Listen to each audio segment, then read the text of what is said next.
England, 1820.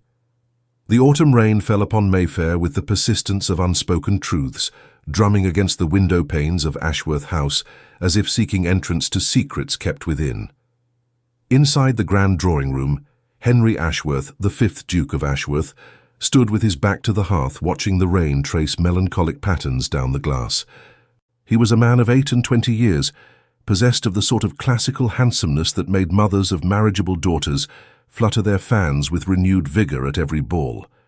Dark hair that refused to be tamed entirely by his valet's ministrations, eyes of such deep brown they appeared almost black in certain lights, and a bearing that spoke of generations of nobility coursing through his veins. Yet for all his advantages, Henry felt peculiarly empty that October evening, though he could not have articulated why. "You are brooding again, my dear," came the gentle voice of his mother, the Dowager Duchess of Ashworth, as she entered the drawing-room with the graceful rustle of silk skirts. Lady Catherine Ashworth was a woman of remarkable elegance, despite her 50 years. Her silver-threaded auburn hair arranged in the latest fashion, her posture as regal as it had been when she first entered society 3 decades prior. "It is most unlike you to appear so melancholy. Has something occurred to distress you?" Henry turned from the window, arranging his features into a semblance of composure. "Nothing of consequence, mother. Merely the dreariness of the weather affecting my spirits, I dare say." The Dowager Duchess studied her son with the penetrating gaze that only a mother could employ, seeing through his carefully constructed facade as easily as one might see through morning mist.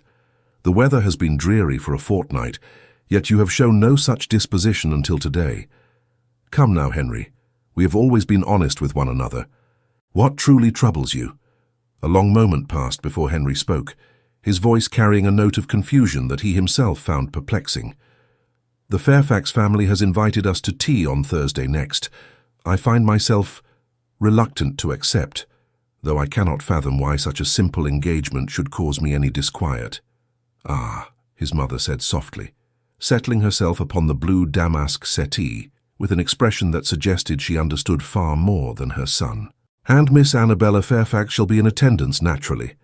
At the mention of that name, something shifted in Henry's chest, a tightening, a flutter, a sensation he could not properly identify. Annabella. Miss Annabella Fairfax, the daughter of his father's dearest friend, the girl who had run through the corridors of Ashworth Manor during countless summer visits, who had scraped her knees climbing trees alongside him when they were children, who had grown into a young woman of 21, with eyes the colour of spring lavender, and a laugh that seemed to make the very air shimmer with joy. "Of course she shall be present," Henry replied, his tone carefully neutral, "though I fail to see what bearing that has upon the matter. Annabella she is practically my sister, mother. You know this as well as I. Our families have been connected since before either of us drew breath." The Dowager Duchess's lips curved into the faintest suggestion of a smile, though she had the wisdom to hide it behind her teacup as she took a delicate sip. "Indeed. Practically your sister. How very fraternal your concern." Henry frowned, sensing mockery where he could identify none in his mother's words. "You speak in riddles this evening, madam. If you have some point to make, I should prefer you make it plainly."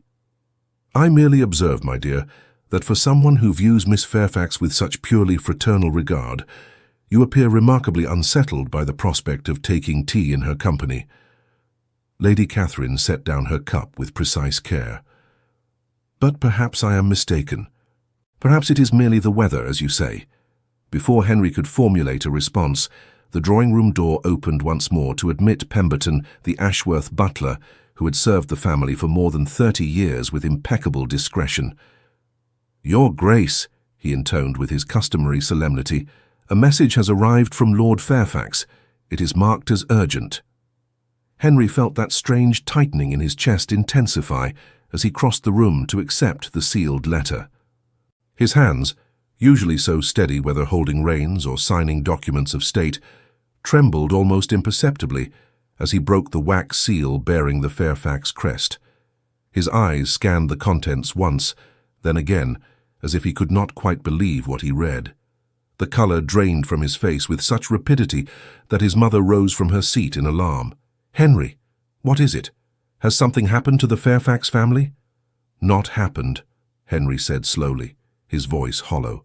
"Or rather, something is about to happen. Lord Fairfax writes to inform us, to inform me that Miss Annabella has received an offer of marriage from Lord Edmund Hartwell, the Earl of Thornbury." He looked up from the letter, his dark eyes wide with what might have been shock or something far more complicated. "And she has accepted him. Thank you for staying with us until the end of this emotional journey. If this story touched your heart, we invite you to subscribe, like, comment, and share our channel. Your support inspires us to keep creating more stories of love, redemption, and breathtaking twists. Help us reach our first 1,000 subscribers, and together we'll continue sharing tales that warm the heart. At the end of this video, you'll see a suggestion for another of our historical stories. Click and let yourself be enchanted by another unforgettable tale. The words seemed to echo in the sudden silence of the drawing room. Outside, the rain intensified, lashing against the windows with renewed fury. Lady Catherine sank back onto the settee, her hand pressed to her throat in a gesture of surprise that was entirely unfeigned. "Lord Hartwell, but he is nearly 40, is he not? And I understood his temperament to be rather severe, most unlike our dear Annabella's gentle disposition." "He is a man of considerable fortune and impeccable lineage," Henry said mechanically, repeating the very words Lord Fairfax had written. "Lord Fairfax seems most pleased with the match. He writes that the betrothal shall be announced at a gathering this Thursday, the very tea to which we have been invited. It seems the invitation was not merely for tea, but to celebrate this joyous occasion." The bitterness in his final words was unmistakable, and it startled him as much as it did his mother. Henry stared at the letter in his hands as if it were written in a foreign tongue, as if the familiar loops and curves of Lord Fairfax's handwriting had suddenly become incomprehensible. Annabella, married. To Lord Hartwell, a man known throughout London for his cold demeanour and exacting standards, a man who had buried his first wife under mysterious circumstances that society whispered about but never openly discussed.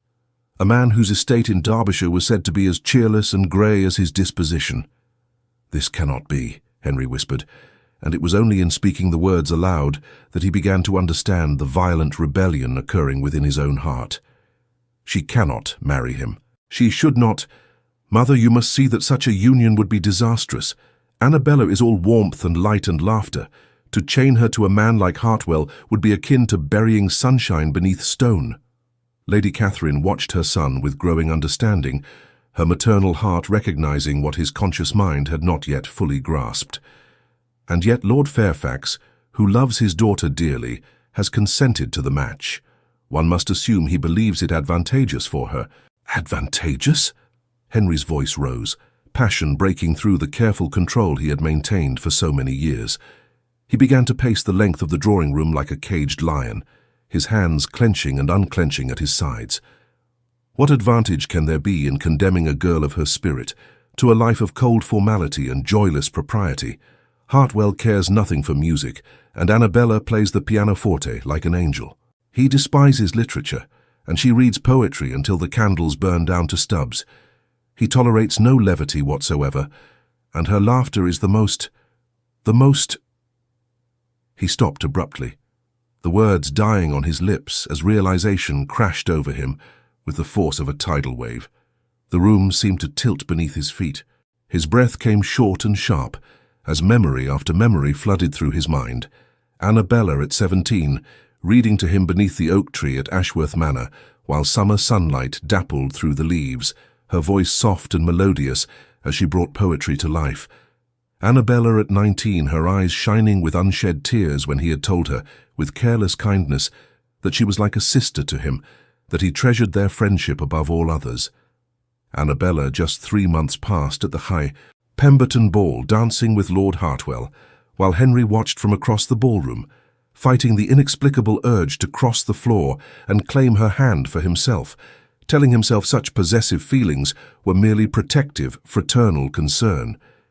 "Good God," he breathed, the letter falling from his nerveless fingers to flutter onto the Persian carpet.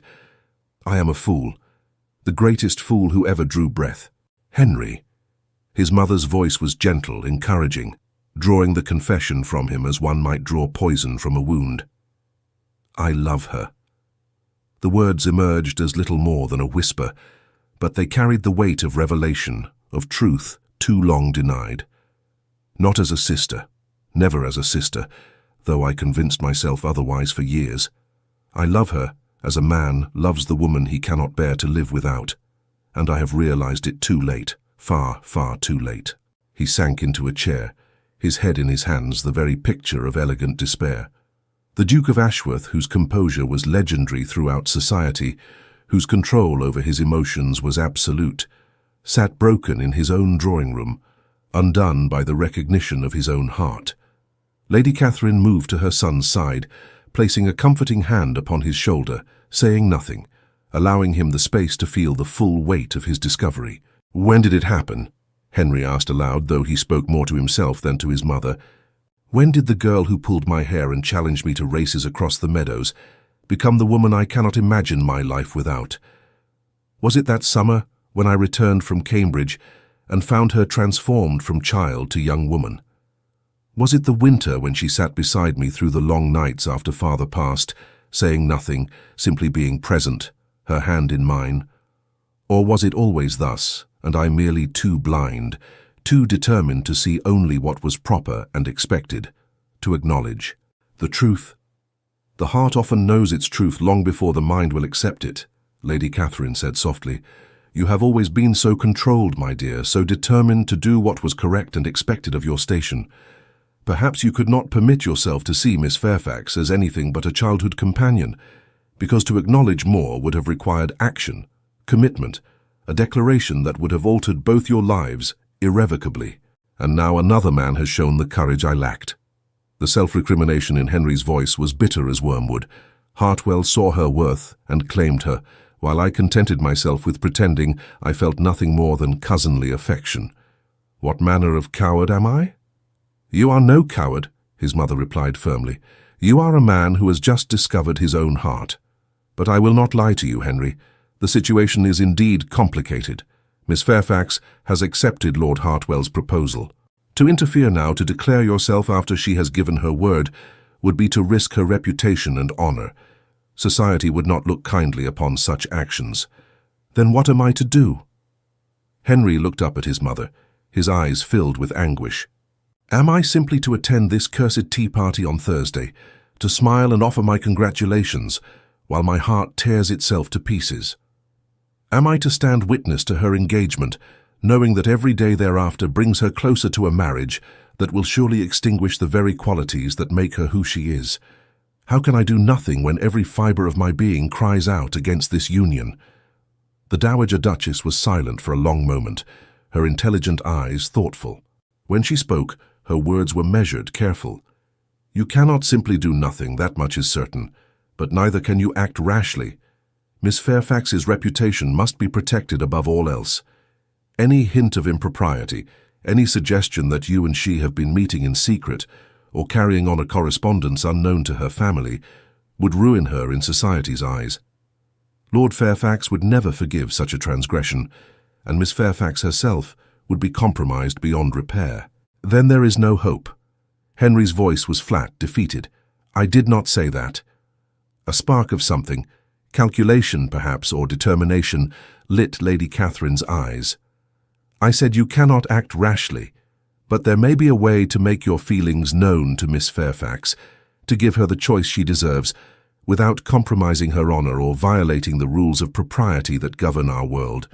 Henry sat forward, hope flickering to life in his chest. "Tell me." His mother rose and moved to her writing desk, her movements deliberate and thoughtful. "The rules of society prevent a gentleman from calling upon an unmarried lady in private, from corresponding with her directly, from declaring his feelings without the explicit permission of her father. But there are ways, discreet ways, for communication to occur between two people when circumstances demand it, ways that have existed for as long as there have been lovers kept apart by the strictures of propriety. You speak of clandestine meetings, secret assignations." Henry shook his head. "Mother, I could not ask Annabella to risk—" "I speak of letters," Lady Catherine interrupted smoothly. letters that express what cannot be spoken aloud, letters that you would write and that I would deliver. Henry stared at his mother in astonishment. You would act as a go-between. Mother, if such a scheme were discovered, your own reputation would suffer. My reputation is unassailable after 30 years as the Duchess of Ashworth, and more so now as the Dowager Duchess, she replied with a dismissive wave of her hand. More importantly, who would suspect an old woman of facilitating a secret correspondence? I have been friends with Lady Fairfax since we were girls together. It is the most natural thing in the world for me to call upon her, to take tea with her and her daughter. No one would think twice if I happened to press a letter into Miss Fairfax's hand during such a visit, or if she were to entrust me with a reply. We would be two mothers gossiping over china cups, nothing more. The audacity of the plan was breathtaking. Henry felt a surge of something he had not experienced since learning of Annabella's engagement. Hope, fierce and bright and terrifying in its intensity. But what could I possibly write that would make a difference? She has accepted Hartwell. Her father has consented. The betrothal is to be announced.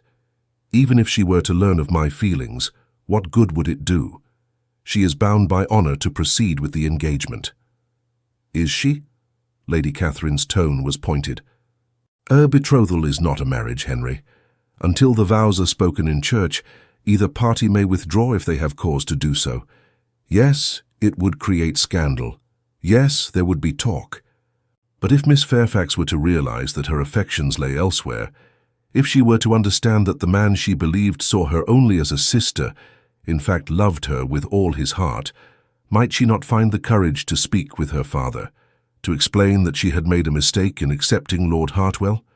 You believe she may harbor feelings for me? The question emerged tentatively, as if Henry feared the answer. I believe, his mother said carefully, that I have eyes, my dear. I have watched Miss Fairfax in your company for many years.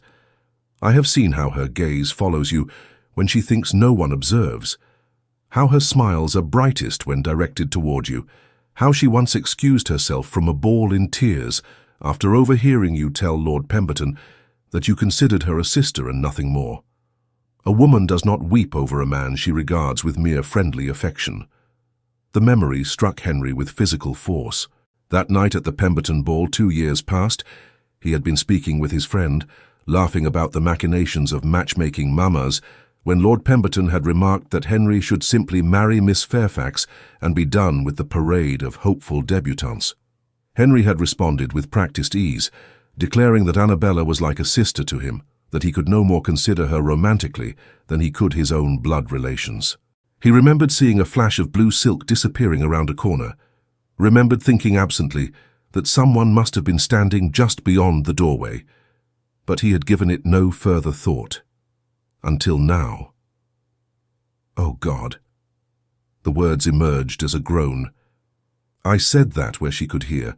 I wounded her with my own thoughtless words, which makes it all the more imperative that she understand the truth now, Lady Catherine said firmly. But you must move quickly, Henry. The betrothal is to be announced on Thursday.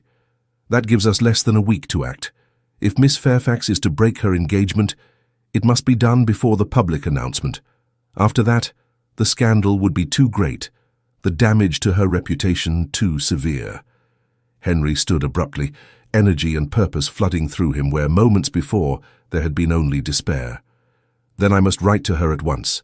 Tonight, I shall pour out everything I feel, everything I have been too blind to acknowledge until this moment. Not so hasty, his mother cautioned. Remember, you cannot simply declare yourself and demand she break her engagement. You must give her truth, yes, but also reassurance, understanding, and above all you must make clear that you will respect whatever decision she makes. Miss Fairfax must feel that she has a genuine choice, not that she is being pressured to exchange one obligation for another. The wisdom in his mother's words cooled the fever of Henry's desperation. He nodded slowly, understanding the delicate balance required. This was not some grand romantic gesture where he could simply sweep Annabella into his arms and declare his devotion. This was a matter of the heart, yes, but also of reputation, family honor, and social consequence. Every word he wrote would need to be carefully considered, honest yet respectful, passionate yet mindful of her dignity and agency. "I shall need your guidance," he admitted. "I have never written such a letter before. I scarce know where to begin." Lady Catherine smiled, the expression both sad and encouraging. "Begin with truth, my dear. That is always the best place to start. Tell her what you have come to understand about your own feelings. Apologize for the hurt you have caused with your blindness. But most importantly, assure her that whatever she decides, you will honor her choice and wish only for her happiness." As the rain continued its melancholy percussion against the windows, Henry moved to his study, his mother's words echoing in his mind. He sat at his father's old desk, his desk now, though he still thought of it as belonging to the late Duke, and drew forth a sheet of fine writing paper. His hand hovered over the surface for a long moment before he dipped his pen in ink and began to write. "My dearest Annabella, I scarce know how to begin this letter, save to say that I am writing to you in a manner most irregular, and I must beg your understanding and discretion. My mother, the Dowager Duchess, has agreed to act as intermediary for this correspondence, a fact which speaks to both her affection for you and her belief that certain truths must be spoken even when propriety might suggest otherwise. I have learned today of your engagement to Lord Hartwell. I understand that I should write to offer my congratulations, to express joy at your forthcoming nuptials, to wish you every happiness in your future life. And yet I find I cannot pen such words, for they would be the falsest I have ever written. Annabella, I must confess something to you that I have only this very evening come to understand about myself.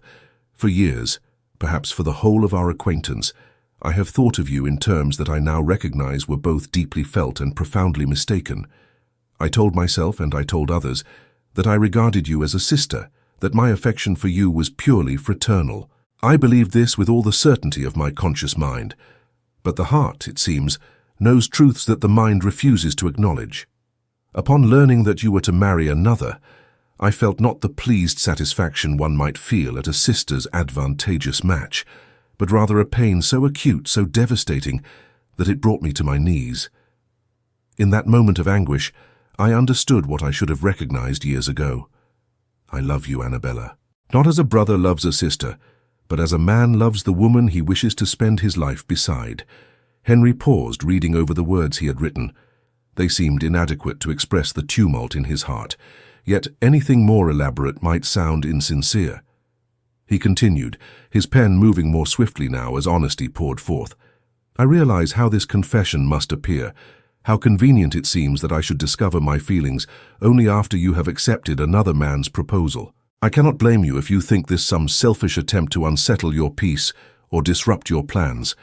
But I swear to you, Annabella, I write not to manipulate you, or to demand anything of you, but simply because I cannot bear the thought of you entering into marriage without knowing the truth of my heart. I remember the summer you turned 17, when you read poetry to me beneath the oak tree at Ashworth Manor. I remember thinking how beautiful your voice was, how it seemed to bring the words to life in a way I had never heard before. I told myself my pleasure in your company was merely the enjoyment of an old friend's society. I was deceiving myself even then. I remember the winter after my father's passing, when you sat with me through those dark, grief-stricken nights, saying little but being present, your hand steady in mine. I told myself I drew comfort from you as I might from a sister. I was blind to the truth, that your presence was a balm to my soul in a way no one else's could ever be.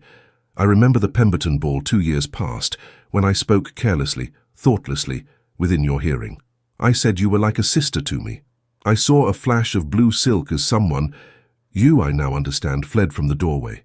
I wounded you that night with words I believed to be true, and for that, Annabella, I am profoundly sorry. If I could recall those words, if I could erase the hurt I caused, I would do so in an instant. But I cannot change the past. I can only speak truthfully in the present and hope that you will forgive my long blindness to my own heart. I must say this plainly. I am not writing to demand that you break your engagement. I am not so arrogant as to assume that my belated revelation of feeling should overturn your plans or disrupt your life. You have given your word to Lord Hartwell, and I know you are a woman of honor who does not make such commitments lightly. If you love him, if you believe that marriage to him will bring you happiness, Then I will respect that decision absolutely. I will attend your wedding with a smile, though it breaks my heart, and I will wish you every joy that life can offer.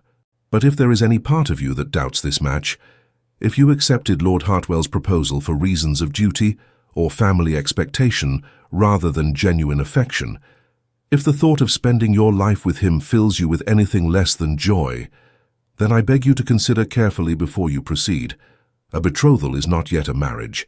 You're not yet bound by vows spoken before God. If your heart tells you that this engagement was a mistake, you have the right to acknowledge that truth and act upon it, regardless of what society might say. And if you were to find upon reflection that your affections might lie in another direction, might lie perhaps toward a fool who took far too long to recognize what was before him all along, then I would count myself the most blessed of men to have the opportunity to court you properly, to demonstrate through word and deed that my love is true and lasting, to earn the privilege of calling you my wife. But this must be your choice, Annabella, entirely and completely your choice. Whatever you decide, I will honor it. If you wish me never to speak of this again, if you wish to proceed with your marriage to Lord Hartwell, I will trouble you no further. But if you have questions, if you wish to express your own thoughts or feelings on this matter, my mother will continue to serve as our intermediary, and anything you wish to say to me will be held in strictest confidence. I shall be present at the tea on Thursday, as your father's letter invited my family to attend. I shall conduct myself with all the propriety the occasion demands, but know that whatever face I present to society, my heart is wholly and irrevocably yours. With deepest affection and respect, Henry.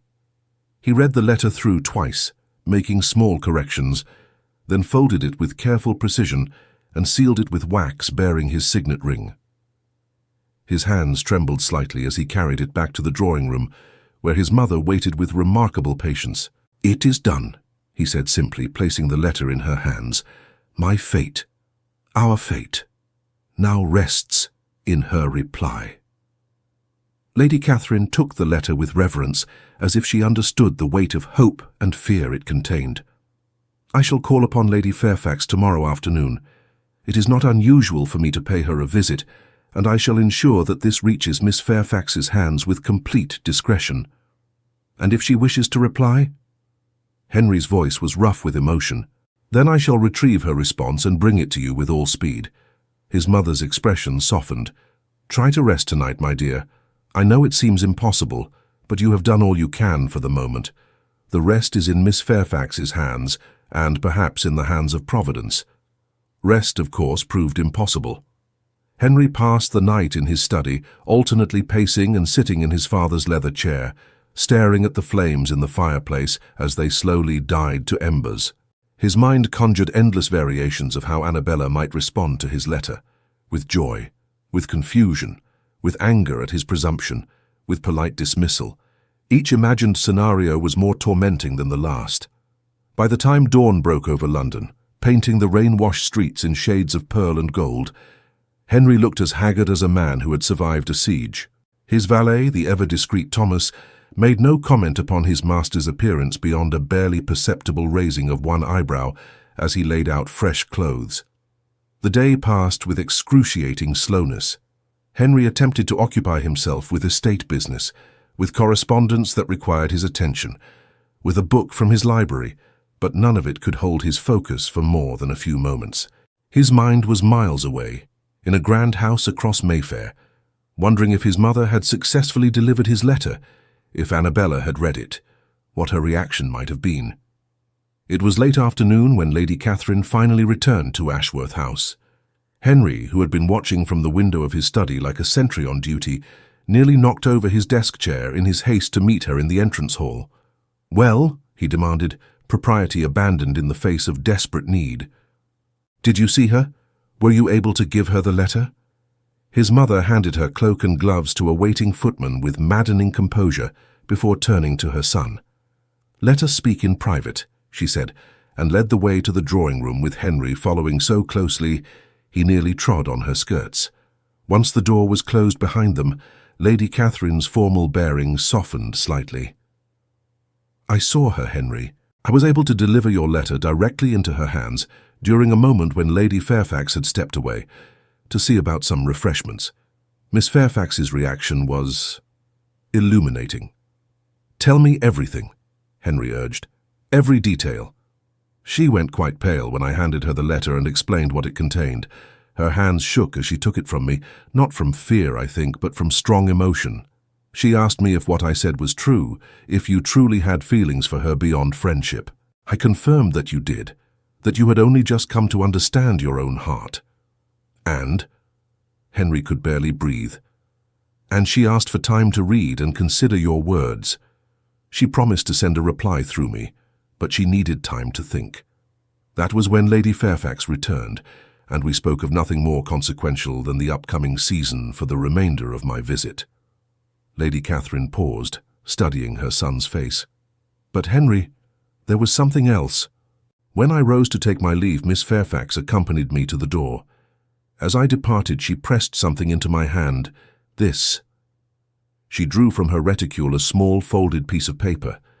Henry's heart hammered against his ribs as he took it, his name written across the front in a hand he would have recognized anywhere. Delicate, graceful, unmistakably Annabella's. His fingers fumbled with the folds. Inside he found only a few lines, hastily written as if she had penned them in the brief moments before accompanying his mother to the door. "Henry, your letter has turned my understanding of everything upon its head. I must have time to think, to feel, to understand what my heart is telling me. But know this, you were never a brother to me. Never. I shall write more when I can do so, without the risk of my hand shaking so violently I cannot form the words. A. It was not a declaration of love. It was not a promise to break her engagement, but it was hope, real, tangible, heart-stopping hope. Henry read the brief message 3 times, each reading revealing some new nuance he had missed before. You were never a brother to me. Those words echoed in his mind, beautiful and terrifying in their implication. She needs time, Henry said aloud, as much to himself as to his mother. I can give her that. I must give her that. Indeed you must, Lady Catherine agreed. But time is the one commodity in short supply. The betrothal announcement is in 3 days. If Miss Fairfax is to act, she must do so swiftly. The following day brought no further communication. Henry passed the hours in a state of suspended animation, unable to focus on anything beyond the possibility of another message from Annabella. His mother called again upon Lady Fairfax, but returned empty-handed, explaining that Miss Fairfax had been indisposed and kept to her rooms for the day. Indisposed? Henry repeated sharply. Is she unwell? Lady Fairfax mentioned a headache, nothing more serious, his mother assured him. But I suspect Miss Fairfax is grappling with difficult emotions and simply needs solitude to work through them. Be patient, my dear. Patience had never been more challenging. That evening, as Henry sat in his study making a poor pretense of reviewing accounts, a soft knock came at the door. His mother entered, and from her expression, he knew immediately that she carried another message. She gave this to me as I was leaving, Lady Catherine said, handing him a sealed letter. She managed to slip away under the pretense of retrieving a book for me. We had only moments, but she seemed resolute, I think, determined. Henry broke the seal with shaking hands and unfolded what proved to be several pages covered in Annabella's flowing script. He moved closer to the lamp and began to read. Dearest Henry, I have read your letter no fewer than 20 times since your mother placed it in my hands. I have cried over it, raged at it, and held it to my heart as if the paper itself might convey some comfort. And now I must attempt to compose a reply, though my thoughts are so tangled that I scarce know where one feeling ends and another begins.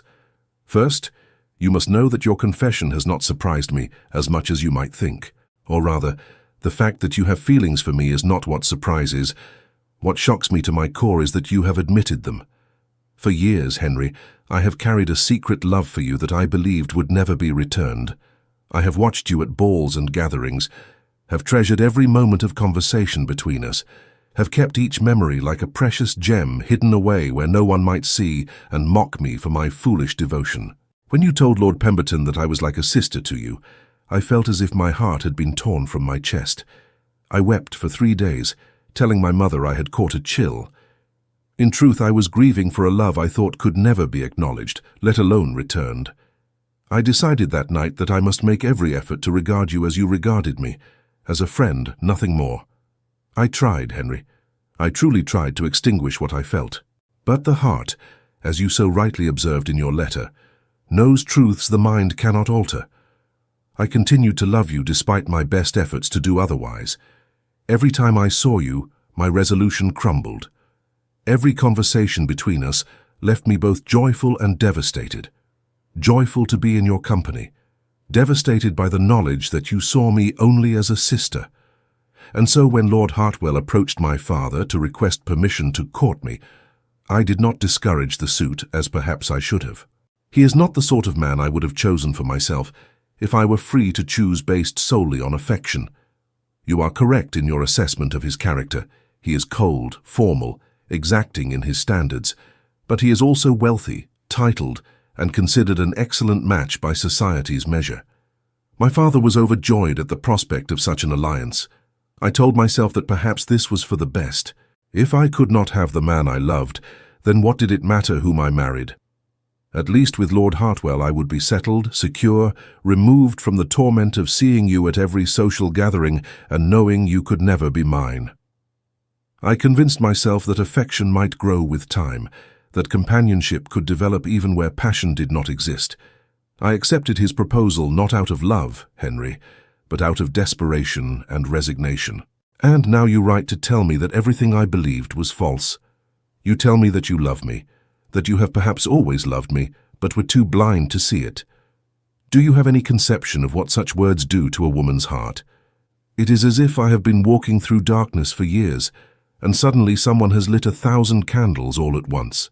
The light is glorious, Henry, but it is also blinding, terrifying in its intensity. Because now I am faced with an impossible choice. I have given my word to Lord Hartwell. My father has announced the engagement to our closest family and friends. The public announcement is to be made in 2 days' time. To break such an agreement would create scandal, not only for myself, but for my entire family. Lord Hartwell would be humiliated, and he is not a man who takes humiliation lightly.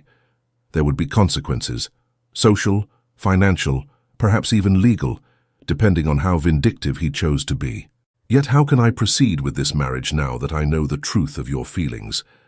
How can I stand before God and vow to love and honor Lord Hartwell when my heart belongs entirely to another? Would that not be the greater sin, to enter into holy matrimony with a lie upon my lips and in my soul? I'm torn, Henry.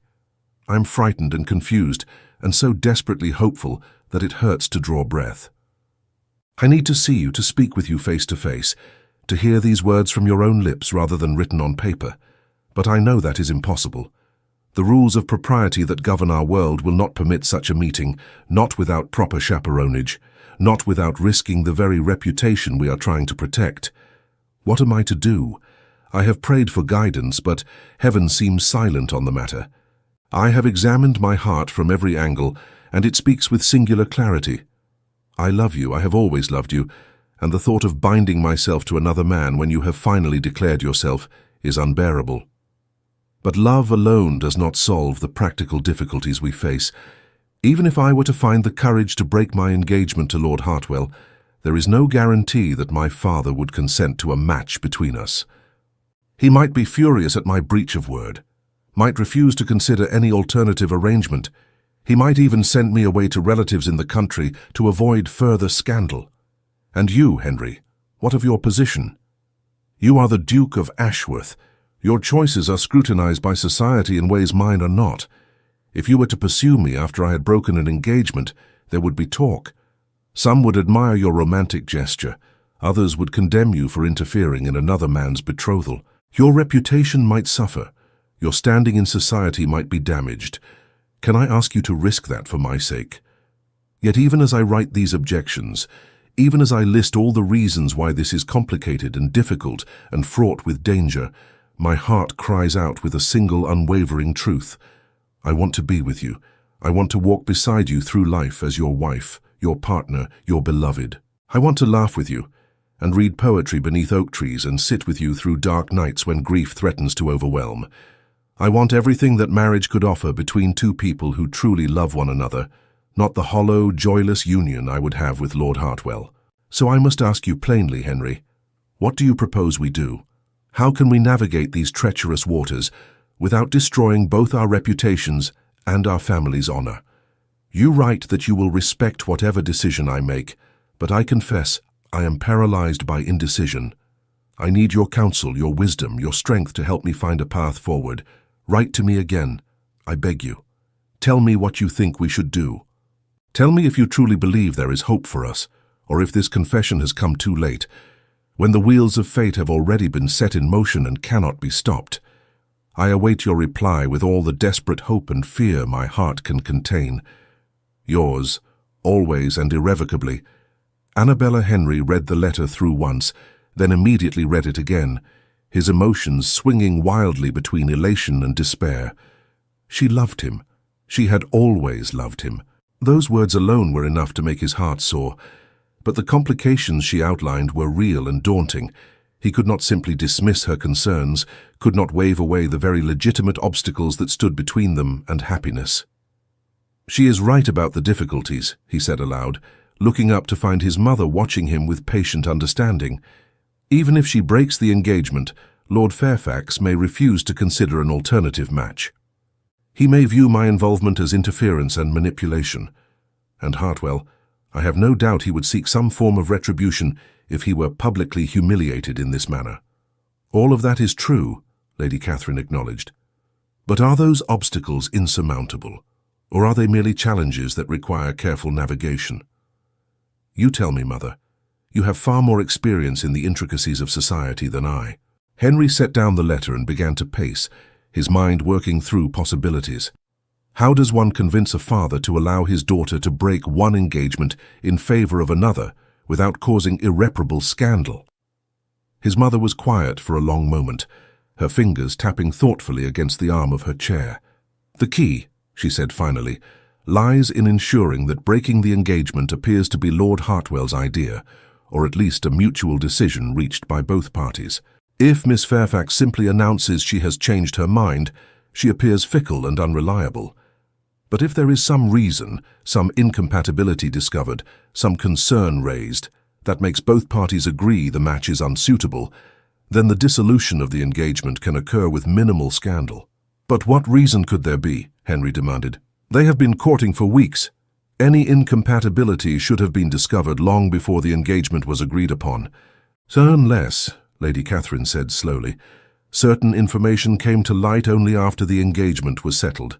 Information that, while not damning enough to completely ruin Lord Hartwell's reputation, would nonetheless give any reasonable father pause about entrusting his daughter to such a man. Henry stopped pacing and stared at his mother. What manner of information? I have lived in London society for 30 years, my dear. I know where all manner of bodies are buried, so to speak, and I happen to know certain things about Lord Hartwell that are not widely circulated, but are nonetheless true. For instance, I know that his first wife did not die of natural causes, as he claimed, but rather from injuries sustained in a fall down the stairs of his estate. The local magistrate investigated, but found no evidence of foul play. However, the servants of that household told a different story. They spoke of arguments, of Lord Hartwell's terrible temper, of his wife's fear in the months before her death. Henry felt his blood run cold. You are suggesting Hartwell murdered his wife? I am suggesting nothing of the sort, for I have no proof of such a serious accusation, Lady Catherine said firmly.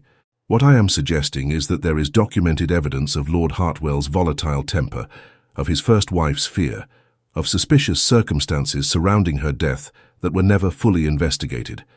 Such information, brought to Lord Fairfax's attention by a concerned friend, might give him cause to reconsider the wisdom of this match. But surely Lord Fairfax would have investigated Hartwell's background before consenting to the engagement. Men see what they wish to see, particularly when the alliance is advantageous. Lord Hartwell's wealth and title blinded Lord Fairfax to concerns that should have been addressed, but if those concerns were presented by someone whose judgment he trusts, by me, for instance, he might be persuaded to look more carefully at the man to whom he is entrusting his beloved daughter's future. Henry could see the elegance of the plan, but he hesitated. "Mother, if we spread such information about Hartwell, even if it is true, we risk making a powerful enemy. He could retaliate against our family." "Let him try," Lady Catherine said with surprising steel in her voice. "The Ashworth name has stood firm for generations. I do not fear the Earl of Thornbury, particularly not when I am acting to protect a young woman from a potentially dangerous marriage. Besides, I would not be spreading rumors or gossip. I would be sharing documented concerns with a father who has the right to know the full character of his future son-in-law. And if Lord Fairfax does reconsider the engagement based on this information, if he allows Annabella to break her betrothal to Hartwell, what then? He may not immediately consent to a match between Annabella and myself. He may wish to wait, to ensure there is no appearance of impropriety, to let the scandal die down before considering any new arrangements." "Then you court her properly," his mother replied, "openly, with her father's permission, following all the rules of proper conduct. You demonstrate to Lord Fairfax and to society that your intentions are honourable, that this is not some sordid affair, but a genuine attachment between two people who have known each other all their lives. You prove yourself worthy of her. It was not a perfect plan, there were still risks, still potential complications, but it offered hope, real, tangible hope, that had not existed before." Henry moved to his writing desk and drew out fresh paper, his purpose renewed, his determination absolute. "My dearest Annabella, your letter has given me both the greatest joy and the deepest concern. Joy because you have confirmed what I scarcely dared hope, that your feelings mirror my own, that this love which has awakened in me is returned by you. Concern, because I see clearly now the difficult position in which my belated recognition has placed you, but I want you to know that you are not alone in facing these difficulties. We shall navigate them together, and I believe there is a path forward that will preserve your honor, protect your reputation, and still allow us the possibility of a future together. My mother has information regarding Lord Hartwell's character and history that she believes your father should be made aware of before the betrothal is publicly announced. This is not gossip or malicious rumor, but documented concerns about his treatment of his first wife and the circumstances surrounding her untimely death. Lady Catherine intends to call upon your father tomorrow and share these concerns with him in strictest confidence, as one old friend to another, as someone who has your best interests at heart. If, upon learning this information, your father decides to reconsider the engagement, that decision will appear to be his own, based on legitimate concerns about Lord Hartwell's character. It will not appear that you have simply changed your mind, or that I have interfered in your betrothal. Any scandal will be minimized, and you will be free to break the engagement with your reputation intact. Of course, this assumes your father will be persuaded by my mother's information. He may dismiss her concerns. He may decide to proceed with the match despite any reservations. In that case, Annabella, I must be honest with you. I do not know what we shall do. I cannot ask you to defy your father, to elope with me in secret and risk complete estrangement from your family. Such an action would cause you pain that I could never forgive myself for inflicting. But I can promise you this. Whatever happens, whatever your father decides, whatever circumstances force upon us, my love for you will not waver. If you must marry Lord Hartwell, I will remove myself from London, from England if necessary, so that my presence does not make your life more difficult. If you are free to break the engagement, but your father wishes you to wait before considering any new attachment, I will wait as long as necessary. If we are permitted to court openly, I will prove myself worthy of you with every breath I draw. You ask me if there is hope for us. Yes, my darling, there is hope. Perhaps not the certainty we might wish for, perhaps not the clear and easy path we might prefer, but hope nonetheless, and sometimes hope is enough to build upon. The tea party is tomorrow, that cursed gathering where your engagement to Hartwell was to be announced. If my mother's conversation with your father goes as we hope, perhaps that announcement will not occur. Perhaps instead we shall all gather for tea and polite conversation, and beneath the surface We shall know that fate has granted us a reprieve, a chance to begin again. I shall be there tomorrow, Annabella. I shall conduct myself with perfect propriety, as I promised. But know that my eyes will seek yours across the room, and in that glance I hope you will read everything my heart longs to say, but cannot yet speak aloud. Be brave, my love. Whatever tomorrow brings, we shall face it together, even if we must do so in silence and from opposite sides of a drawing room. With all my love and devotion, Henry. He sealed the letter and handed it to his mother, who tucked it into her reticule with the same care she had shown the previous messages. I shall deliver this first thing in the morning, she promised, and then I shall call upon Lord Fairfax. It is fortunate that Lady Fairfax is visiting her sister in Bath this week. The conversation will be easier to arrange with only Lord Fairfax in residence. You are certain about this information regarding Hartwell? Henry needed to hear it again, needed to be sure they were not acting on mere suspicion or speculation. I am certain, Lady Catherine confirmed. I have friends among the servants of Thornbury Hall. The stories they tell are consistent and troubling. Whether Lord Hartwell was directly responsible for his wife's death or merely created an environment of fear that led to it, he is not a man to whom I would entrust the safety and happiness of Miss Fairfax. That night Henry slept better than he had in days, sustained by hope and purpose. The next morning dawned clear and bright, the autumn sun burning away the mist that clung to London streets. He dressed with particular care, choosing a coat of deep blue that Annabella had once complimented, having his valet arrange his cravat in the complicated folds that fashion demanded. Lady Catherine departed Ashworth House mid-morning, armed with her information and her determination. Henry waited in an agony of suspense, unable to focus on anything. Every minute seemed to stretch into an hour. He found himself standing at the window of his study, watching the street below, as if he might somehow divine the outcome of his mother's visit through sheer force of will. It was past noon when Lady Catherine finally returned. Henry met her at the door, his heart in his throat. "Well?" he demanded, abandoning all pretense of calm. His mother's expression was unreadable as she handed her gloves to the waiting footman. "Walk with me in the garden," she said quietly. "The servants need not hear all of our business." The late October air was crisp as they stepped into the formal gardens behind Ashworth House. Lady Catherine waited until they were well away from the house before she spoke. "Lord Fairfax was receptive to my concerns. More than receptive, in fact. It seems he had harboured some private reservations about Lord Hartwell, but had dismissed them in light of the advantageous match. My information gave him permission, so to speak, to acknowledge those reservations more openly. And," Henry could barely breathe, "and he has decided to speak with Miss Fairfax this very afternoon. He intends to give her the choice.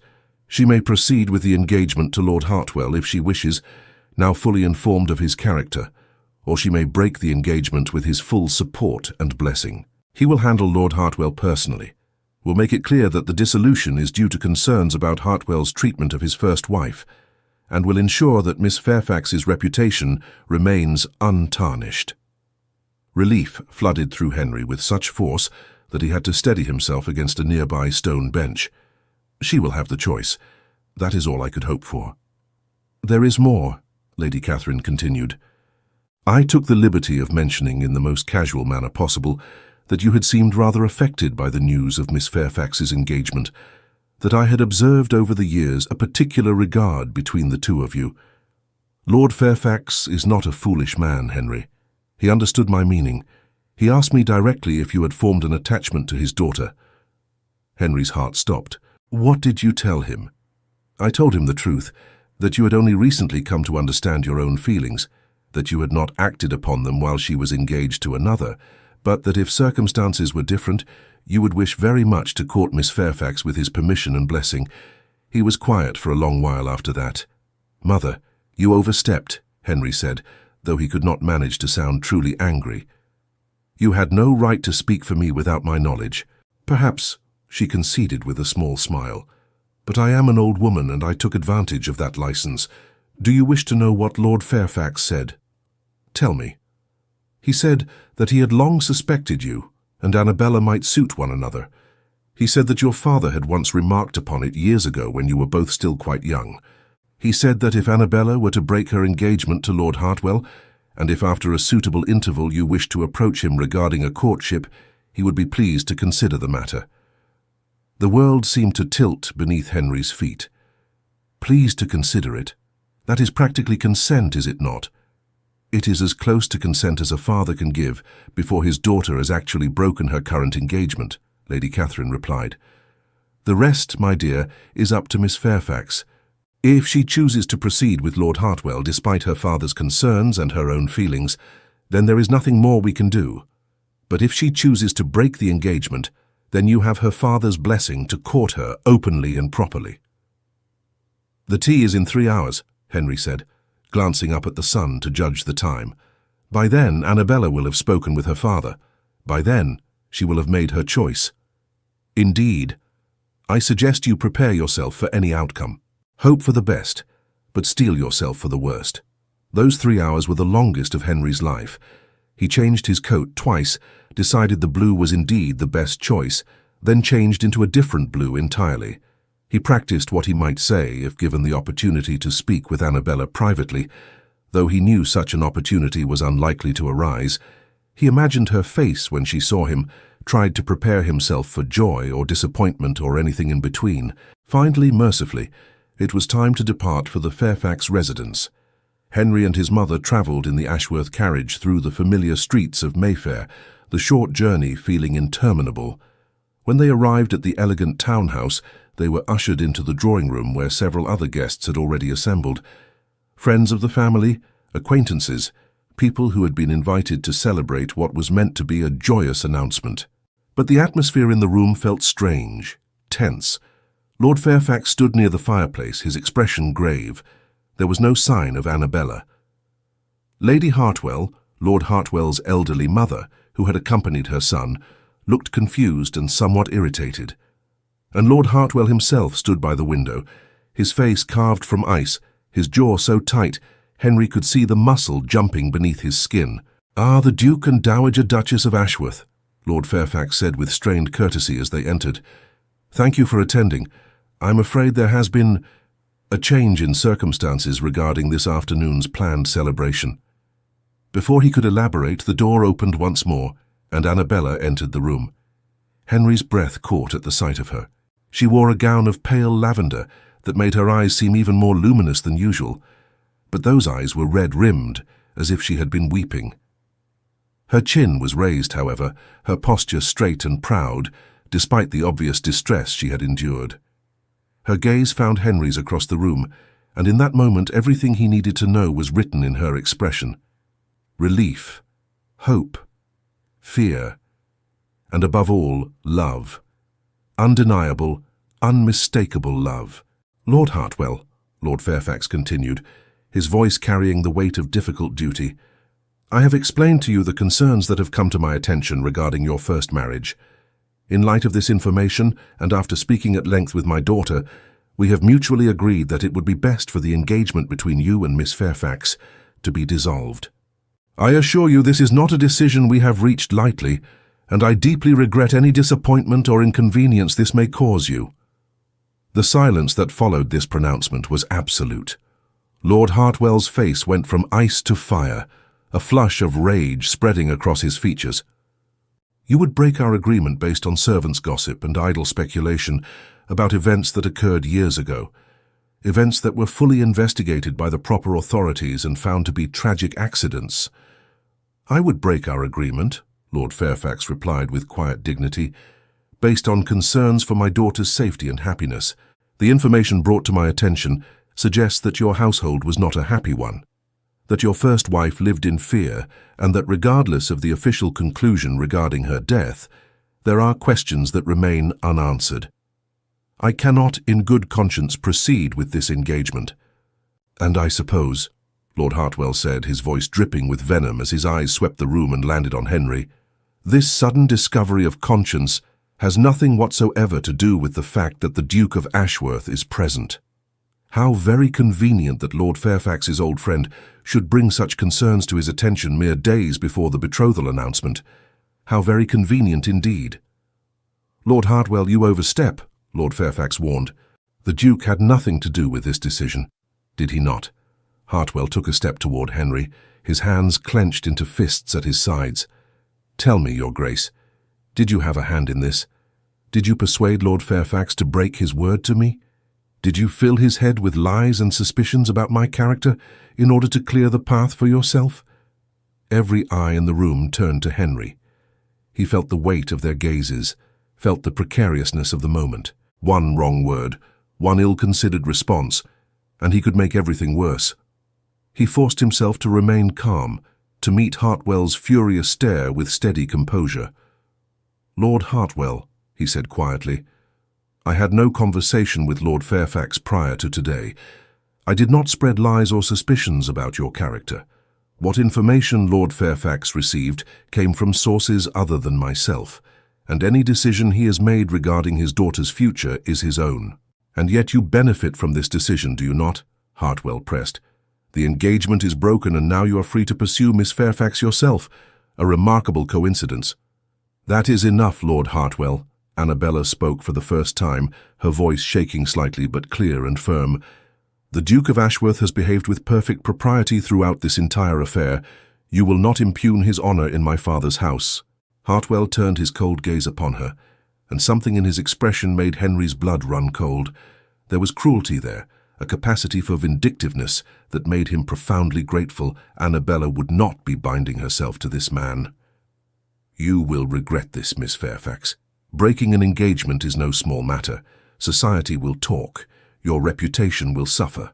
And when the Duke tires of you, as men of his station inevitably tire of their passing fancies, you will find yourself damaged goods, unmarriageable, pitied by those who once envied you." "I said that is enough." Lord Fairfax's voice cracked like a whip.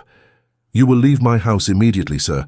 You will speak no further to my daughter, and I suggest you take great care in how you conduct yourself going forward, lest I decide to make public the full details of why this engagement has been dissolved. I have been courteous enough to cite general concerns about incompatibility. I can just as easily cite specific concerns about your treatment of your late wife. The choice is yours." For a moment, Henry thought Hartwell might actually strike Lord Fairfax. The man's whole body vibrated with barely contained rage. But then, with visible effort, he regained control of himself.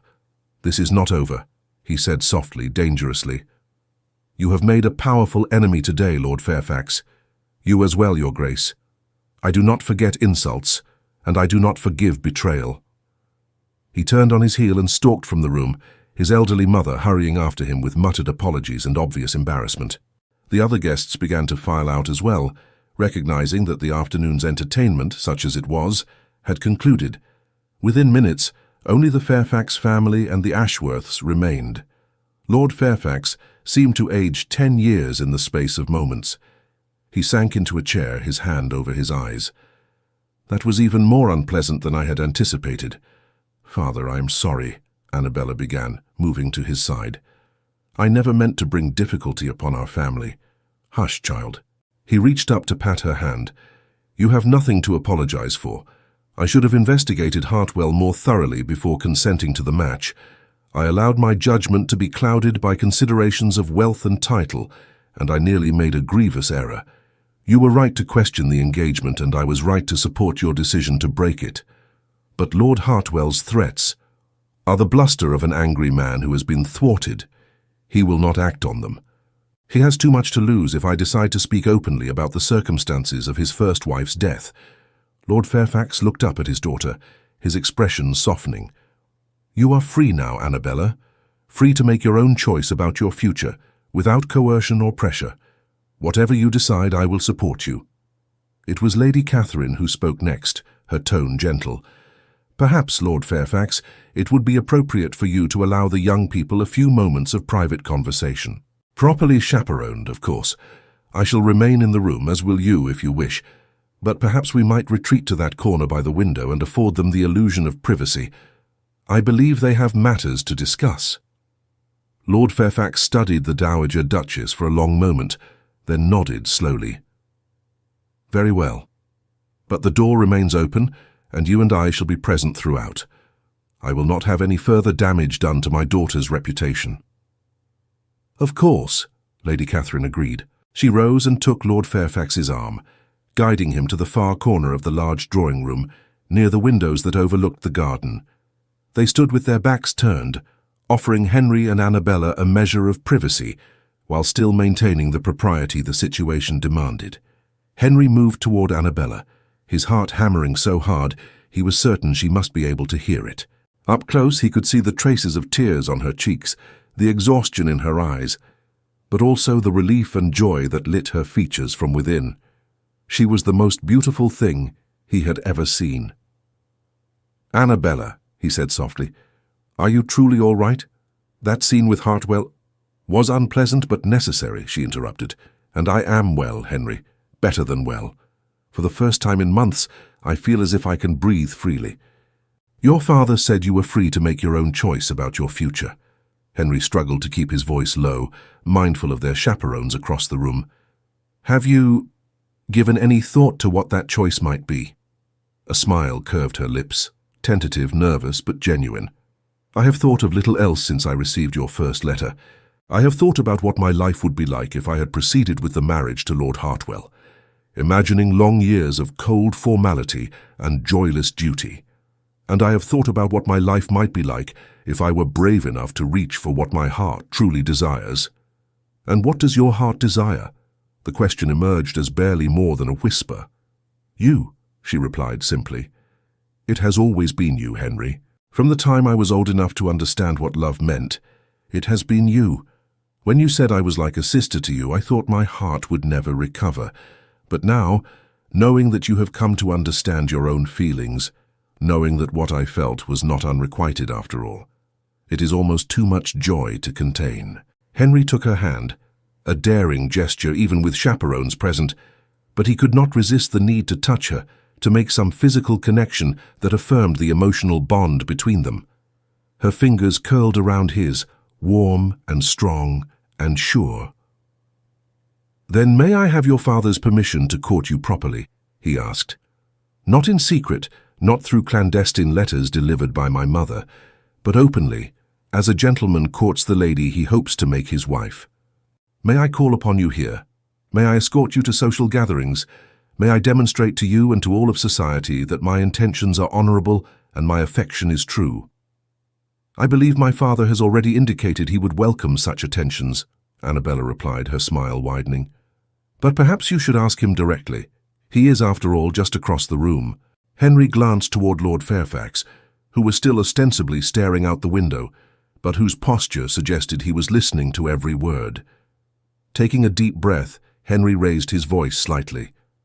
"Lord Fairfax, sir, might I have permission to formally court your daughter?" Lord Fairfax turned from the window, his expression stern but his eyes warm. "You may, Your Grace, with the understanding that any engagement between you and Annabella must wait a suitable interval to allow the scandal of the broken betrothal to fade. I will not have society saying that my daughter leapt from one man's arms to another's with indecent haste." "I understand completely, sir. I am prepared to wait as long as necessary to demonstrate the sincerity of my regard. Then you have my blessing. Court my daughter properly, Your Grace. Prove yourself worthy of her. And perhaps by spring, if all goes well, we might discuss a more permanent arrangement. By spring, 6 months away." It seemed like an eternity, but after years of blindness, after so many wasted opportunities, Henry could wait 6 months. He could wait 6 years if necessary, as long as he knew that Annabella would be waiting alongside him. "Thank you, sir," Henry said gravely. Then, turning back to Annabella, he lowered his voice once more. "I promise you, I will make the most of this courtship. I will prove to you every day that you made the right choice in breaking your engagement. I will show you that the love I feel for you is neither fleeting nor false, but deep and true and lasting." "I do not need proof, Henry," Annabella replied softly. "I know your heart, just as you know mine. But I will gladly accept your courtship, will gladly spend the coming months learning even more about the man I have loved for so long." They stood together in that drawing-room, hands still joined, while autumn sunlight streamed through the windows and their chaperones discreetly conversed in the corner. It was not the romantic reunion Henry might have imagined, not the passionate declaration of love that poets wrote about, but it was real and it was theirs, and it was enough. The weeks that followed passed in a blur of activity. True to his word, Henry called upon Annabella regularly, always properly chaperoned, always observing the strictest rules of propriety. They took walks in Hyde Park, with Lady Catherine trailing behind at a discreet distance. They attended the theatre, sitting in boxes where they could be seen by all of society, making clear that there was nothing clandestine about their connection. They danced together at balls, Henry claiming her hand for the maximum number of sets that propriety allowed. And society, as society always did, talked. Some whispered that it was scandalous how quickly Annabella had moved from one suitor to another. Others, perhaps more romantically inclined, sighed over the tale of childhood friends finally recognizing their true feelings. Lord Hartwell, true to his word, attempted to spread damaging rumors about both Annabella and Henry, but his efforts largely fell flat. He had made too many enemies over the years, cultivated too harsh a reputation. Few were inclined to believe his version of events, particularly after whispers began to circulate about the mysterious death of his first wife. Through it all, Henry and Annabella grew closer, learning each other not as childhood companions, but as man and woman, as potential life partners. They discovered that the easy friendship of their youth had deepened into something far more profound. They could talk for hours about anything and nothing. They shared the same values, the same hopes for the future. They challenged each other intellectually, supported each other emotionally, and found in each other a partner in the truest sense of the word. Christmas came, bringing with it frost and snow and the warmth of family gatherings. Henry spent Christmas Eve with the Fairfax family, and on Christmas morning, with Lord Fairfax's permission, he gave Annabella a small velvet box containing a delicate gold locket engraved with intertwined initials, H and A, forever linked in precious metal as their hearts were linked in devotion. "It belonged to my grandmother," Henry explained, as Annabella lifted the locket with trembling fingers. Her family gathered around them in the warm glow of the Fairfax drawing room on Christmas morning. "She gave it to my grandfather on the day they became engaged, telling him that she carried his heart within it always. My father gave it to my mother when he proposed. And now I give it to you, Annabella, with your father's permission and blessing." Lord Fairfax smiled warmly from his position near the fireplace, having been consulted privately by Henry the evening before. Lady Fairfax dabbed at her eyes with a handkerchief, while the Dowager Duchess looked on with barely concealed satisfaction at how perfectly her scheme had worked. Tears shimmered in Annabella's eyes as she clasped the locket to her chest. "Henry, it is beautiful. I shall treasure it always." "Not as much as I treasure you," he replied softly, mindful of their audience but unable to hide the depth of feeling in his voice. The winter months that followed passed with the sweet anticipation of a dream slowly becoming reality. Henry called upon Annabella with faithful regularity, always properly chaperoned, always observing the strictest rules of propriety. They took walks in Hyde Park despite the bitter cold, attended the opera and theatre, sat before roaring fires in the Fairfax drawing room, and talked until the candles burned low. Every day deepened their connection. Every conversation revealed new layers of compatibility and understanding. January gave way to February, and with it came St. Valentine's Day. Henry presented Annabella with a first edition of her favorite poetry collection, inscribed with words he had written himself. "To the woman who taught me that the heart knows truths the mind takes years to recognize, every poem within these pages speaks of you." Society, which had buzzed with scandal when Annabella first broke her engagement to Lord Hartwell, had gradually accepted the courtship between her and the Duke of Ashworth. The circumstances surrounding the dissolution of her betrothal to Hartwell had been delicately managed. Whispers of his unsuitable temperament had circulated just enough to make people understand why a concerned father might reconsider such a match without causing enough scandal to permanently damage anyone's reputation. Lord Hartwell himself had retreated to his estate in Derbyshire, nursing his wounded pride and making dark mutterings about betrayal that no one took particularly seriously. And then came March, with its unpredictable weather. Storms one day, brilliant sunshine the next. as if nature herself could not decide between winter and spring. The scandal had faded sufficiently, the proper interval had been observed, and Henry could wait no longer. On a mercurial day when rain and sun battled for dominance in the sky, Henry called upon Lord Fairfax in his study, his heart thundering in his chest despite his outward composure. "Your Grace," Lord Fairfax greeted him warmly, gesturing to a chair. "To what do I owe this pleasure? Annabella is in the music room if you are hoping to see her." "Actually, sir, it is you I wished to speak with." Henry remained standing, his hands clasped behind his back. Sufficient time has passed since the dissolution of Annabella's previous engagement. The scandal has largely faded. Society has accepted our courtship, and I can wait no longer to ask what my heart has been screaming for months. Lord Fairfax's expression softened with understanding. "You wish to ask for my daughter's hand in marriage?" "With every fibre of my being, sir. I love Annabella with a depth I did not know was possible. She is my dearest friend, my intellectual equal, the source of my greatest joy. I promise you, on my honour as the Duke of Ashworth, that I will spend every day of my life ensuring her happiness, protecting her, cherishing her, as she deserves to be cherished." Lord Fairfax was quiet for a long moment, studying Henry with the penetrating gaze of a father who loved his daughter beyond measure. Then, slowly, a smile spread across his face. "I have known you since you were a boy, Henry. I watched you grow into a man of honour and integrity. I knew your father, and I know he would be proud of the Duke you have become. There is no man in all of England to whom I would rather entrust my daughter's future happiness. You have my blessing to marry Annabella, assuming, of course, that she accepts your proposal." Relief and joy flooded through Henry. "Thank you, sir.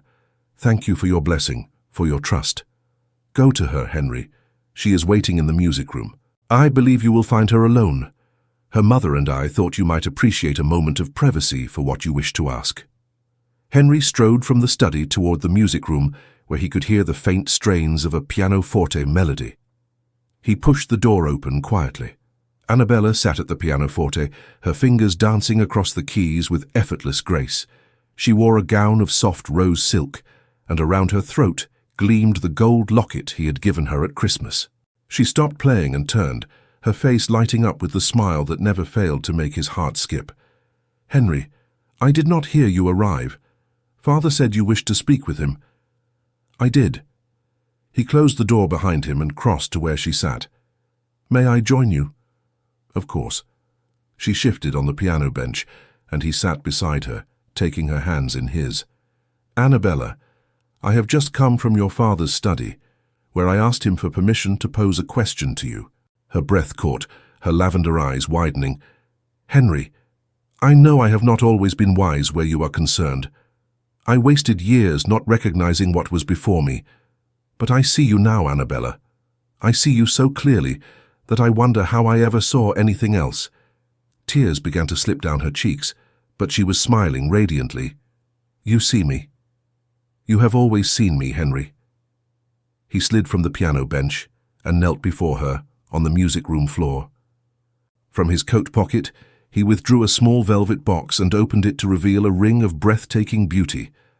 A perfect amethyst, the exact shade of her eyes, surrounded by diamonds that caught the light. "Annabella Fairfax, will you do me the extraordinary honor of becoming my wife? Will you marry me not because it is expected, but because your heart desires it as mine does?" "Yes," she breathed, tears streaming down her face. "Yes, Henry, 1,000 times yes. I will marry you. I have loved you for so long that I cannot remember a time when you did not own my heart completely." Henry's hands shook as he slid the ring onto her finger. It fit perfectly. The moment the ring was in place, Annabella launched herself into his arms with such enthusiasm that they nearly toppled backward. He caught her, held her, and then, propriety abandoned in this perfect moment, he kissed her, pouring into that kiss every ounce of love and devotion he possessed. When they finally broke apart, both breathless, Henry rested his forehead against hers. "Your father will probably insist on a reasonable engagement period." "I do not care if we must wait," Annabella replied. "As long as I know you are mine, I can wait as long as necessary." I shall speak with him about a summer wedding, Henry decided. 3 months should satisfy society's expectations. I have waited long enough to make you my Duchess. As it happened, Lord Fairfax proved quite amenable to a summer wedding. He announced the engagement that very evening at a small family dinner, and within days, all of London society buzzed with the news. The Duke of Ashworth was to marry Miss Annabella Fairfax. The months leading up to the wedding passed in a whirlwind of preparations. Annabella spent countless hours with modistes and seamstresses, selecting fabrics and designs for her trousseau. The Dowager Duchess took charge of organizing the wedding breakfast, determined that it should be the social event of the season. Henry threw himself into preparing Ashworth Manor for his bride, overseeing renovations to the Duchess's chambers. But amidst all the preparations, Henry and Annabella carved out precious moments just for themselves. They continued their walks in Hyde Park, now with her hand tucked securely into the crook of his arm and a ring glittering on her finger. They talked for hours about their future, about the children they hoped to have, the life they would create together, the legacy they wished to build. Finally, blessedly, the wedding day arrived. It was the first Saturday in June, and London had never looked more beautiful. The sun shone brilliant and warm, flowers bloomed in riotous profusion, and the air itself seemed to shimmer with joy. Henry stood at the altar of St. George's Church in Hanover Square, his heart beating so hard he was certain the entire congregation could hear it. The church was packed with everyone who mattered in London society. His mother sat in the front pew, already dabbing at her eyes with a handkerchief. The organ began to play, and Henry's breath stopped entirely. Every head in the church turned toward the doors at the back of the nave, and then she appeared, Annabella on her father's arm, looking like something out of a dream. Her gown was of the finest white silk, embroidered with silver thread that caught the light streaming through the stained glass windows. A veil of delicate lace covered her face, but Henry could see her eyes through it, those remarkable lavender eyes that sparkled with tears and joy and love. She carried a bouquet of white roses and lavender, and around her neck gleamed his grandmother's locket. She glided down the aisle with ethereal grace. But her eyes never left Henry's. Across the length of the nave, their gazes locked and held, and in that look passed every promise, every hope, every dream they shared. When she reached the altar, Lord Fairfax lifted her veil with tender care and kissed her cheek. "Be happy, my darling girl," he whispered. Then he placed her hand in Henry's and stepped back. The ceremony passed in a blur of sacred words and solemn vows. Henry spoke his promises clearly, his voice strong despite the emotion threatening to overwhelm him. Annabella's voice trembled slightly, but her words were no less firm. When the vicar pronounced them husband and wife, when Henry was finally given permission to kiss his bride, he did so with reverence and passion. The congregation erupted in applause. The organ swelled with triumphant music as Henry and Annabella, now the Duke and Duchess of Ashworth, walked back down the aisle together, married, united, forever bound by love and law and sacred promise. The wedding breakfast at Ashworth House was elegant and joyous, filled with toasts and laughter and heartfelt speeches. Lord Fairfax spoke of watching his daughter grow into an extraordinary woman. Lady Catherine told embarrassing stories about Henry's youth that made Annabella laugh until she cried. Friends offered congratulations and predictions of long life and great happiness. But Henry barely tasted the elaborate meal. He was too consumed with awareness of Annabella beside him, his wife, his Duchess. Every time she turned to smile at him, every time her hand brushed against his, the reality of it struck him anew. She was his. As evening approached, Henry and Annabella slipped away to the privacy of the ducal chambers. They would leave for Ashworth Manor in the morning to begin their honeymoon, but tonight they would remain in London. Annabella moved to the window, looking out over the gardens bathed in golden light. Henry came up behind her, wrapping his arms around her waist. For a long moment, they simply stood there, breathing in sync, hearts beating in harmony. "Are you happy?" Henry asked softly. Annabella turned in his arms, her face radiant. "I am happier than I ever dreamed possible. I have married the man I love, the man who sees me truly. I am the Duchess of Ashworth. Yes, but more importantly, I am your wife. Your partner, your love. How could I be anything but deliriously happy? I wasted so many years, Henry said, regret coloring his voice. No, Annabella said firmly, placing her hand against his cheek. We did not waste those years. We spent them growing, becoming the people we needed to be to truly appreciate what we have now. Everything happened exactly as it needed to, exactly when it needed to. Our story is not diminished because it took time to unfold. It is enriched by it. You are remarkably wise, Your Grace, Henry teased gently. I am your wife now, Annabella replied with a smile. You shall have to become accustomed to my wisdom, for I intend to share it with you frequently over the course of our very long and very happy marriage. I look forward to every moment of it. Henry captured her lips in a kiss that spoke of love, desire, promise, and forever. Every single moment, my darling wife. And there, in the golden light of their wedding day, the Duke and Duchess of Ashworth began the greatest adventure of all. The adventure of building a life together, of creating joy from shared moments, of transforming what had begun as childhood friendship into the deepest, truest love either had ever known. Epilogue. Years later. The years that followed were filled with everything they had dreamed of and more. Children came, 4 in total, 2 boys and 2 girls, each one as spirited and intelligent as their parents. Ashworth Manor rang with laughter and life, its corridors no longer echoing with loneliness, but alive with the sounds of a family thriving.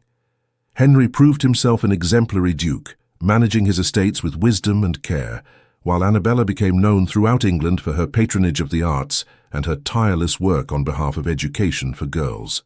But more than their accomplishments, what people remembered about the Duke and Duchess of Ashworth was the love they shared, evident in every glance, every touch, every word exchanged between them. On autumn evenings, when the rain drummed against the windows of Ashworth Manor and their children were safely tucked into bed, Henry and Annabella would sit together before the fire, her head on his shoulder, his arm around her waist, and remember that October day when everything had changed. Do you ever think about what might have happened if Lord Hartwell had not proposed? Annabella asked once, many years into their marriage on just such an evening. Every day, Henry admitted, I think about how close I came to losing you, to never recognizing what was before me all along. It terrifies me still. But it did not happen, Annabella reminded him, tilting her face up to kiss him softly. We found our way to each other. Perhaps not by the straightest path, perhaps not as quickly as we might have wished, but we found each other nonetheless. And that, my darling, is all that matters. Henry pulled her closer, breathing in the scent of lavender that still clung to her even after all these years. You are right, as you always are. We found each other, and I shall spend every remaining day of my life thanking Providence for the gift of you. And I, Annabella whispered against his lips, shall spend every day loving you more than I did the day before. They sat together as the fire burned low, and the rain continued its gentle percussion. 2 souls who had found in each other everything they had searched for: home, partnership, friendship, passion, and above all the kind of love that transforms ordinary lives into extraordinary stories. The kind of love that begins with blindness and ends with perfect clarity. The kind of love that was worth waiting for. Thank you for staying with us until the end of this emotional journey. If this story touched your heart, we invite you to subscribe, like, comment, and share our channel. Your support inspires us to keep creating more stories of love, redemption, and breathtaking twists. Help us reach our first 1,000 subscribers, and together we'll continue sharing tales that warm the heart. At the end of this video, you'll see a suggestion for another of our historical stories. Click and let yourself be enchanted by another unforgettable tale. With all our gratitude, Echoes of Romance. Dear reader, may you always remember that your worth is not determined by others' narrow judgments. Like Annabella, you are extraordinary simply by being yourself, whether society sees you clearly or remains blind to your value. The right person will recognize your true worth, not when you diminish yourself to fit their expectations, but when you stand confidently in your own truth. And remember, even the most carefully controlled hearts, when finally allowed to feel, can become the warmest and most devoted of all. The greatest love stories are not those without obstacles, but those where two souls find their way to each other, despite every barrier, every misunderstanding, every moment of blindness, and emerge stronger, truer, and more deeply connected than either could have imagined possible.